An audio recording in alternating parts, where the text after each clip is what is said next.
കർത്താവായ യേശു ക്രിസ്തുവിൻ്റെ പരിശുദ്ധമായ നാമത്തിന് മഹത്വം കരേറ്റുന്നു. ഇപ്പോൾ സംസാരിച്ച എൻ്റെ പ്രിയ സഹോദരൻ പ്രിയ ജോസഫ് പറഞ്ഞ വാക്കുകൾ ഈ കൊളത്താശ്ശേരി നിവാസികൾ വളരെ ശ്രദ്ധയോടെ കേട്ടല്ലോ. നിങ്ങൾക്ക് നന്ദി പറയുന്നു. എൻ്റെ സഹോദരൻ പറഞ്ഞ വാക്കുകളെ തന്നെ അല്പമായി ചുരുക്കി സംക്ഷിപ്തമായി പറഞ്ഞ് അവസാനിപ്പിക്കുവാൻ ഞങ്ങൾ ആഗ്രഹിക്കുക ചെയ്യുന്നത്. പ്രിയ സഹോദരന്റെ ജീവിതത്തിൽ സമാധാനമില്ലാതെ സന്തോഷമില്ലാതെ താൻ സമാധാനത്തിന് വേണ്ടിയിട്ടും സന്തോഷത്തിന് വേണ്ടിയിട്ടും മദ്യത്തെ ആശ്രയിച്ച് കുറെ കാലം ജീവിപ്പാനിടയായിട്ട് തീർന്നു. എന്നാൽ മദ്യവും മയക്കുമരുന്നും അതുപോലെയുള്ളതായിരിക്കുന്ന ലോകത്തിലെ സകല സന്തോഷങ്ങളും നാമമാത്രമാണ്, അല്ലെങ്കിൽ ഐമിഷികമാണെന്നുള്ള യാഥാർത്ഥ്യം ആ പ്രിയ സഹോദരന്റെ വാക്കുകളിൽ കൂടെ നിങ്ങൾ കേൾക്കുവാനിടയായിട്ട് തീർന്നല്ലോ. എന്നെ കേൾക്കുന്ന പ്രിയ കൊളത്താശ്ശേരി നിവാസികളെ, ഈ ലോകത്ത് ജീവിക്കുന്ന സകല മനുഷ്യരും ഒരുപോലെ ആഗ്രഹിക്കുന്ന കാര്യമാണ് തങ്ങളുടെ ജീവിതത്തിൽ സന്തോഷം, സമാധാനം ഇത് ഉണ്ടാകണമെന്നുള്ളത്. എന്നാൽ എത്ര കുടുംബങ്ങളിൽ ഇന്ന് ഈ സന്തോഷം, സമാധാനം കാണുവാനായിട്ട് നമുക്ക് കഴിയുന്നു? ഓരോ ദിവസവും പത്രമാധ്യമങ്ങളിൽ കൂടെ, വാർത്താ ചാനലുകളിൽ കൂടെ നാം കേൾക്കുന്നതായ വാർത്തകൾ നമ്മെ ഞെട്ടിപ്പിക്കുന്നതാണ്. ഓരോ കുടുംബങ്ങളിലും സംഭവിക്കുന്നതായ വളരെ ദുഃഖകരമായ അവസ്ഥകൾ. എത്രയോ കുഞ്ഞുങ്ങൾ, എത്രയോ മക്കൾ, എത്രയോ യൗവനക്കാർ, അത് ആൺ പെൺ വ്യത്യാസമില്ലാതെ, സ്ത്രീ പുരുഷ വ്യത്യാസമില്ലാതെ മയക്കുമരുന്നിന് അടിമകളായി തീരുന്നു.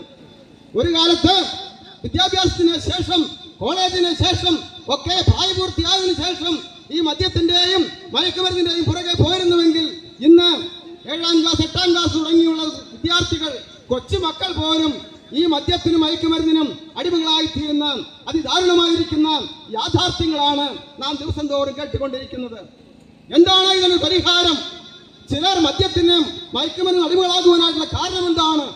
നമുക്കറിയാം, ഞാൻ നേരത്തെ പറഞ്ഞതുപോലെ സമാധാനത്തിന് വേണ്ടി, സ്വസ്ഥതയ്ക്ക് വേണ്ടി, അവിടെ ടെൻഷൻ നിറഞ്ഞതായിരിക്കുന്ന ഈ ലോക ജീവിതത്തിൽ നിന്നും അല്പനേരം മാറി സന്തോഷിക്കുന്നതിന് വേണ്ടിയിട്ടാണ് ഇതിന്റെയൊക്കെ പുറകെ കടന്നു പോകുന്നത്.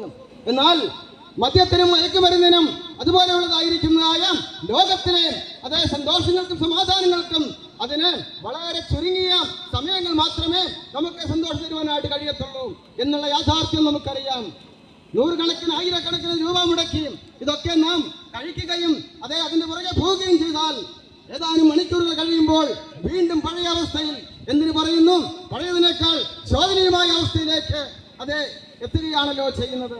എന്നാൽ ഞങ്ങളെ ഇവിടെ വരുവാനും നിങ്ങൾ സംസാരിക്കാൻ ഇവിടെയായ സാഹചര്യം എന്തെന്ന് ചോദിച്ചാൽ, കാരണം എന്തെന്ന് ചോദിച്ചാൽ, ഇന്ന് ഞങ്ങൾ അനുഭവിക്കുന്നതായ ആ സ്വർഗീയമായ സന്തോഷവും സമാധാനവും അതിന്റെ മാർഗവും നിങ്ങളെ കൂടെ പരിചയപ്പെടുത്തുവാനായിട്ടാണ്. ഈ പ്രിയപ്പെട്ടവരൊക്കെ പോയ വഴികളിൽ കൂടെ തന്നെയാണ് ചില കാലങ്ങൾക്ക് മുന്നമേ ഈ ടീമിലായിരിക്കുന്ന എല്ലാവരും യാത്ര ചെയ്തുകൊണ്ടിരുന്നത്. എന്നാൽ ദൈവത്തിന്റെ വലിയ കരുണയാലും കൃപയാലും ഇതുപോലുള്ളതായിരിക്കുന്ന ചില മീറ്റിങ്ങുകളിലൂടെ, അല്ലെങ്കിൽ ചില ട്രാക്റ്റുകളിലൂടെ, അല്ലെങ്കിൽ ചില മാർഗങ്ങളിൽ കൂടെ കർത്താവായിരിക്കുന്ന യേശു ക്രിസ്തുവിനെ കണ്ടെത്തുവാനിടയായി. യേശു ക്രിസ്തു ലോകരക്ഷിതാവായി ലോകത്തിലേക്ക് വന്നു. കർത്താവ് പ്രകാരം പറഞ്ഞു, ഞാൻ തന്നെ വഴിയും, ഞാൻ തന്നെ സത്യവും, ഞാൻ തന്നെ ജീവനുമാകുന്നു. ലോകത്തിൽ ഇപ്രകാരം അവകാശപ്പെട്ടിരിക്കുന്ന ഒരേ ഒരു വ്യക്തിയേ ഉള്ളൂ. ആ വ്യക്തിയാണ് കർത്താവായിരിക്കുന്ന യേശു ക്രിസ്തു. തന്നെയുമല്ല, യേശു ക്രിസ്തു മറ്റൊന്നുകൂടെ പറഞ്ഞു, ഞാൻ നിങ്ങൾക്ക് സമാധാനം തരുന്നു. എന്റെ സമാധാനം ലോകം തരുന്നത് പോലെയല്ല, പിന്നെയോ നിലനിൽക്കുന്ന സമാധാനമാണ്. അത് ജീവിച്ചിരിക്കുമ്പോഴും മരണാനന്തര ജീവിതത്തിലും ഒരുപോലെ ഇത്തരയോളം നമ്മെ എത്തിക്കുന്നതായ ആ സ്വർഗീയ സന്തോഷം നമുക്ക് പ്രാപിക്കുവാൻ ഈ ലോകത്ത് ഏക മാർഗമേ ഉള്ളൂ, ഏക വഴിയേ ഉള്ളൂ. അതാണ് പ്രിയപ്പെട്ടവരെ ഞങ്ങൾ പ്രസംഗിക്കുന്ന കർത്താവായിരിക്കുന്ന യേശു ക്രിസ്തു. അവൻ അവകാശപ്പെട്ടതുപോലെ തന്നെ അത് തന്നെയാണ് മാർഗം, ക്രിസ്തു മാർഗം, ക്രിസ്തുവിന്റെ വഴി. അത് ഒന്നേ ഉള്ളൂ ഈ ലോകത്തില്. ഞങ്ങളുടെ ജീവിതത്തിൽ അനുഭവിക്കുന്നത് നിങ്ങളോട് പറയാതിരിക്കാനായിട്ട് കഴിയത്തില്ല. കാരണം നാം യാത്ര ചെയ്യുമ്പോൾ ഒരു വഴിയരികിൽ വളരെ മനോഹരമായി പഴുത്ത പേരയ്ക്ക വെച്ചിരിക്കുന്നത് നാം കാണുന്നുണ്ടല്ലോ ഈ നാളുകളില്. ആ പേരയ്ക്കയ്ക്ക് നല്ല മധുരമാണെന്നും നല്ല രുചിയാണെന്നും ഒക്കെ അത് വിൽക്കാൻ വെച്ചിരിക്കുന്ന വ്യക്തി ഒരുപക്ഷെ ഉച്ചത്തിൽ വിളിച്ച് പറയും. എന്നാൽ അതിലൊന്ന് വാങ്ങി അത് മുറിച്ച് അതിൻ്റെ ഒരു കഷ്ണം ഭക്ഷിച്ചാൽ മാത്രമേ അതിന് യഥാർത്ഥ ടേസ്റ്റ് എന്താണെന്ന് നമുക്കറിയുവാൻ കഴിയുകയുള്ളൂ. അങ്ങനെയെങ്കിൽ ഞങ്ങൾ ഇന്ന് അനുഭവിക്കുന്നതായ ഈ സ്വർഗീയ സന്തോഷം, ഈ സ്വർഗീയ സമാധാനം, അത് വളരെ ആഴത്തിൽ ചില കാലങ്ങളായി അനുഭവിക്കുന്നത് കൊണ്ട്, അതുകൊണ്ട് മാത്രമാണ് ഈ സന്തോഷം നിങ്ങളെ അറിയിക്കുവാൻ, നിങ്ങളെ പങ്കുവെക്കുവാൻ നിങ്ങൾ ഇപ്രകാരമായിരിക്കുന്നത്. എന്നെ കേൾക്കുന്ന പ്രിയമുള്ളവരെ, ലോകത്തിൽ ധാരാളം പുസ്തകങ്ങളുണ്ട്, ലോകത്തിൽ ധാരാളം പ്രഭാഷകരുണ്ട്, ലോകത്തിൽ ധാരാളം അനുഭവ സാക്ഷ്യങ്ങളുമുണ്ട്. കുറച്ചു മുമ്പേ പറഞ്ഞ എൻ്റെ പ്രിയ സഹോദരൻ തൻ്റെ ജീവിതത്തിലെ അനുഭവമാണല്ലോ നിങ്ങളുമായി പങ്കുവച്ചത്. ഒരു പുസ്തകത്തെ മറ്റൊരു പുസ്തകം കൊണ്ട് കണ്ണിപ്പാനായിട്ട് കഴിയും, ഒരു വാദത്തെ മറ്റൊരു വാദം കൊണ്ട് കണ്ണിപ്പാനായിട്ട് കഴിയും, ഒരു പ്രസംഗത്തെ മറ്റൊരു പ്രസംഗം കൊണ്ട് കണ്ണിപ്പാനായിട്ട് കഴിയും. അങ്ങനെയുള്ള സംവാദങ്ങൾ നാം ദിനംതോറും വാർത്താ മാധ്യമങ്ങൾ കണ്ടുകൊണ്ടേയിരിക്കുന്നു. എന്നാൽ ഒരു മനുഷ്യന്റെ ജീവിതത്തിലെ അനുഭവം എന്ന് പറയുന്നത് ആർക്കും ഒരു നാളും കണ്ണിപ്പാനായിട്ട് കഴിയുകയില്ല. കാരണം അത് അവന്റെ മാത്രമായ അനുഭവമാകിയാൽ, അത് സ്വർഗത്തിൽ നിന്ന് ദൈവം കൊടുക്കുന്ന ആത്മീയ അനുഭവമാകിയാൽ അതിനെ കണ്ണിപ്പാനായിട്ട് ആർക്കും കഴിയുകയില്ല. അതുകൊണ്ട് എന്നെ കേൾക്കുന്ന പ്രിയമുള്ളവരെ, ഞാൻ നിങ്ങളോട് വളരെ സ്നേഹത്തോടു കൂടി ആഹ്വാനം ചെയ്യുന്നു. കർത്താവായ യേശു ക്രിസ്തു വിശ്വസിക്കുക, എന്നാൽ നീ നിന്റെ കുടുംബം രക്ഷ പ്രാപിക്കും. മറ്റൊരു ഭാഗത്ത് പറയുന്നു, വിശ്വസിക്കുന്ന ഏവനും നശിച്ചു പോകാൻ ജീവൻ പ്രാപിക്കേണ്ടതിന് ദൈവം അവനെ നൽകുവാൻ തക്കവണ്ണം ലോകത്തെ സ്നേഹിച്ചു. ദൈവം ലോകത്തെ സ്നേഹിച്ചു, സർവശക്തനായ ദൈവം എന്നെ സ്നേഹിച്ചു. ഞാനൊന്ന് പറയട്ടെ, ഞാൻ എൻ്റെ അമ്മയുടെ ഉദരത്തിൽ ഉരുവായ നാൾ മുതലാണ് എൻ്റെ അമ്മ അല്ലെങ്കിൽ എൻ്റെ അപ്പൻ എന്നെ സ്നേഹിപ്പാനായിട്ട് തുടങ്ങിയത്. ഞാനൊരു കുഞ്ഞായി ഈ ലോകത്തിൽ പിറന്നു വീണതിന് ശേഷമാണ് മറ്റുള്ളതായിരിക്കുന്ന അയൽക്കാരോ സ്നേഹിതരോ പ്രിയപ്പെട്ടവരോ ഒക്കെ എന്നെ കാണുവാനും എന്നെ സ്നേഹിപ്പാനും ഇടയായിട്ട് തീർന്നത്. എന്നാൽ വിശുദ്ധ വേദപുസ്തകം ഇപ്രകാരം പറയുന്നു, ഞാൻ എൻ്റെ അമ്മയുടെ ഉദരത്തിൽ ഉരുവാകുന്നതിന് മുന്നമേ എന്നെ കാണുകയും എന്നെ പേർ ചൊല്ലി വിളിക്കുകയും എന്നെ സ്നേഹിക്കുകയും ചെയ്തതായ ഒരു ദൈവം ഇന്നും ജീവിക്കുന്നു. അതുകൊണ്ടാണ് സർവകൃപാലുവായ ആ പിതാവായ ദൈവം തന്റെ പൊന്നോമന പുത്രനെ ഈ ലോകത്തിലേക്ക് അയച്ചത്. കാരണം ഈ ലോകത്തുള്ള മുഴുവൻ മനുഷ്യരും പാപികളായിരുന്നു. കാരണം അനുസരണക്കേടുന്ന പാപം തലമുറയായി പാരമ്പര്യമായി ജന്മത്തിൽ കൂടെ അതേ പാപികളായി തീർന്നു. ഒരു മനുഷ്യൻ ഈ ലോകത്തിൽ ചെയ്ത യാതൊരു പാപത്തെ കുറിച്ചും അവൻ ഓർമ്മയില്ലെങ്കിലും അവൻ ജന്മന പാപികളായ മാതാപിതാക്കൾ ജനിക്കുന്നത് കൊണ്ട് ജന്മപാപം അവന്റെ ഉള്ളിൽ ഉണ്ടാകുന്നു.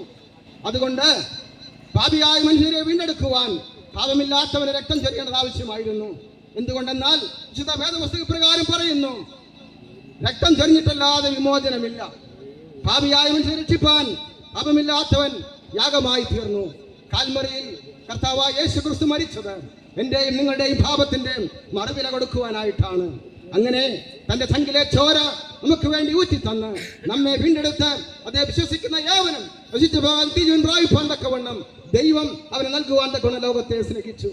അങ്ങനെയെങ്കിൽ എന്നെ കേൾക്കുന്ന പ്രിയമുള്ളവരെ, ഈ യേശു ക്രിസ്തു മരിച്ച ദൈവമല്ല, ആ മരിച്ച കർത്താവ് ഉയർത്തെഴുന്നേറ്റ് സ്വർഗാരോഹണം ചെയ്ത് ഇന്നും നിത്യമായി സ്വർഗത്തിൽ വസിക്കുന്ന കർത്താവാണ്. ആ കർത്താവ് ഇനിയും താമസം കൂടാതെ വീണ്ടും വരുന്ന കർത്താവാണ്. എന്തിനാണ് വരുന്നത്?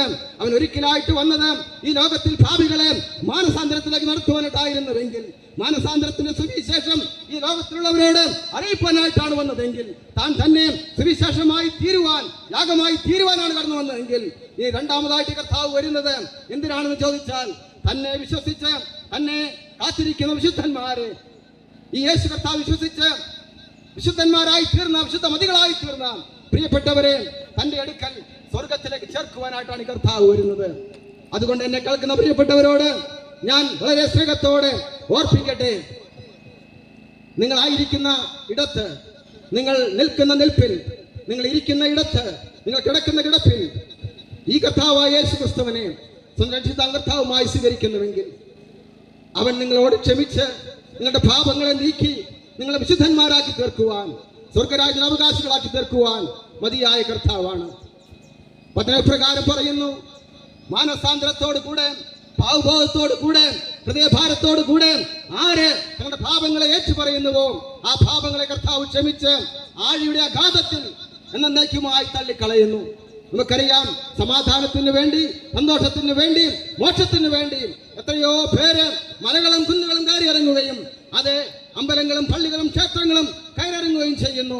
എന്നാൽ അവിടേക്ക് ലഭിക്കുന്ന സമാധാനം എന്ന് പറയുന്നത് താൽക്കാലികമാണല്ലോ. കാരണം കൃത്യമായ സമാധാനം ലഭിക്കാൻ കഴിയുമായിരുന്നുവെങ്കിൽ 1 കൊല്ലം പോയാൽ കിട്ടുമായിരുന്നല്ലോ. പിന്നെ പിന്നെയും പോകുന്നതിന് വേണ്ടിയിട്ടാണ് എനിക്കറിയത്തില്ല പ്രിയമുള്ളവരെ.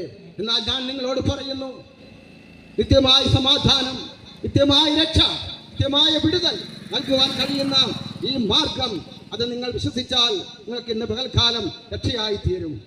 ആകയാൽ എന്നെ കേൾക്കുന്ന പ്രിയമുള്ളവരെ, നിങ്ങളായിരിക്കുന്ന ഇടത്ത് കർത്താവായിരിക്കുന്ന യേശു ക്രിസ്തുവിന്റെ പാപങ്ങൾക്ക് വേണ്ടി മരിച്ചുവെന്ന് ഹൃദയം കൊണ്ട് വിശ്വസിക്കുകയും അതേ നിങ്ങൾ വായി കൊണ്ട് ഏറ്റുപറയുകയും ചെയ്താൽ മറ്റാരും കേൾക്കേണ്ട ആവശ്യമില്ല, മറ്റാരോടും പറയേണ്ട ആവശ്യമില്ല.